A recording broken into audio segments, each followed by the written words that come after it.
Hi, everyone, and welcome back to Natural English Fluency, the channel where you learn real, everyday English through stories, conversations, and the powerful shadowing method. If you're new here, let me quickly explain how it works. The shadowing method means you listen to natural English and repeat it out loud, just like you're an actor practicing a script. It helps you improve your speaking, listening, pronunciation, and confidence all at the same time. In today's episode, you'll hear an English story, told slowly and clearly, followed by real conversation between two friends. The story is about a guest coming to visit your house, a very useful situation in everyday life. You'll hear natural phrases like, "Come in," "Have a seat," "Would you like something to drink?" "Make yourself at home," and many more. You can shadow the dialogue, learn how to host someone, and practice polite, natural English. So, grab your notebook or just relax and listen. Repeat after me when you're ready. Let's begin our story. Emma's special day. A guest comes to visit. Emma was someone who truly loved her space. After years of moving between shared apartments, she finally had a place she could call her own. A small, sunny flat at the edge of town. It wasn't fancy, but it had a little balcony with flower pots, a tiny kitchen where she liked to experiment with recipes, and a living room filled with books and soft pillows. For Emma, it was perfect. But this Saturday felt different. Emma wasn't planning a quiet day. She was expecting a guest. Not just any guest. Her childhood friend, Sarah, who she hadn't seen in nearly a year. They used to do everything together in college: study, cook, go on spontaneous trips. But after graduation, life took them to different cities. Now, Sarah was finally coming to visit for the weekend. Emma had been counting down the days. Emma woke up early, excited and a little nervous. She opened the curtains, letting in the warm sunlight. The air smelled like spring, fresh, cool, and full of promise. She took a deep breath and smiled.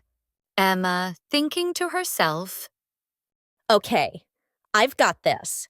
Breakfast, tea, snacks. Everything has to be just right. she made a checklist in her mind. Clean the living room, bake the cookies, prepare guest towels, brew some herbal tea. Put out the photo album. They loved looking at old pictures. By 11 a.m., the house was sparkling. A lemon cake was cooling on the kitchen counter, and a vase of fresh tulips sat on the dining table. Emma even placed 2 cozy blankets on the sofa in case the evening got chilly. Then she heard it. Ding dong. The doorbell rang. Her heart jumped. Sarah was here. Emma opened the door, and there she was, Sarah holding a small gift bag and smiling wide. They both laughed as they hugged tightly, rocking slightly side to side like they used to. I can't believe you're finally here. I know, it's been way too long. They stood at the door for a moment, smiling like kids at a reunion. Then Emma stepped aside and waved her in. Come on in. You must be tired. Sarah stepped in, looking around with wide eyes. Wow, your place is beautiful. It feels so you. Emma chuckled. To take off your shoes and make yourself at home. Emma led Sarah into the living room and offered her a seat on the big blue sofa. The two friends settled in with warm cups of tea and began to chat. They talked about everything: jobs, relationships, their old college memories, favorite songs, and how much life had changed. There were moments of laughter, moments of reflection, and even a few happy tears. They spent hours flipping through Emma's photo album, pointing at old snapshots and recalling the stories behind each one. Later, Emma served them both slices of lemon cake and fruit. The whole day passed like a gentle breeze, slow, warm, and full of joy. In the late afternoon, the friends decided to go for a walk. Emma showed Sarah her neighborhood: the park where she read books, the cafe where she wrote her journal, and the little pond where ducks always gathered in the evenings. They laughed when Sarah spotted a squirrel and tried to talk to it in a high-pitched voice. It ran off, of course. As the sun began to set, they sat on a bench near the park and watched the sky turn shades of pink and orange. I miss this. Just being with you. No rush, no noise. Me too. You don't realize how much you need some people until you're with them again. They sat in silence for a while, watching the sky darken slowly. Back at home, Emma lit a few candles, and the two friends wrapped themselves in blankets, sipping peppermint tea on the sofa. They didn't need music or TV. Just being in the same room, sharing old jokes, and sitting comfortably was enough. The night grew deeper. They talked about dreams, fears, future plans. Sarah shared how she was thinking of changing careers. Emma encouraged her, just like she always did. Let's now review part of their conversation to help you practice useful everyday English phrases. Listen carefully and try to repeat after each line. Hi, Sarah.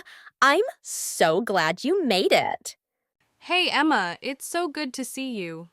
Come in, come in. Please take off your shoes. Sure, your home is so cozy. Thanks. Go ahead and have a seat. Would you like something to drink? Yes, please. Do you have any tea? Of course. I have peppermint or green tea. Which one would you like? Peppermint sounds perfect. All right. I'll bring it right away. Make yourself at home. Let's practice a few key expressions from that scene. Come in. Take off your shoes. Make yourself at home. Have a seat. Would you like something to drink? Here you go. Help yourself. You can use these phrases when you welcome someone to your home or hear them when you visit someone else. The clock struck 10:30 p.m. Sarah had to head back to her hotel. They stood at the door, hugging again. Today was perfect, thank you. I'm so happy you came. Let's not wait a whole year next time. Deal! And just like that, the door closed gently behind her. Emma smiled, walked to the kitchen, and poured herself one last cup of tea. Some days are simple, but they stay in your heart forever. Great job, everyone. You've just finished a full English learning story with real conversation. But remember, listening just once is not enough. Now, go back to the beginning of the video and shadow the story again. Repeat after the speaker. Copy the tone, rhythm, and pronunciation. This is how you build real, natural fluency. But before you go back, you can watch the vocabulary review right after this. It will help you understand the key words and phrases from the story – and make your shadowing even more effective. Thank you so much for watching Natural English Fluency. Don't forget to like, subscribe, and share with friends who want to speak English naturally and confidently. See you in the next story.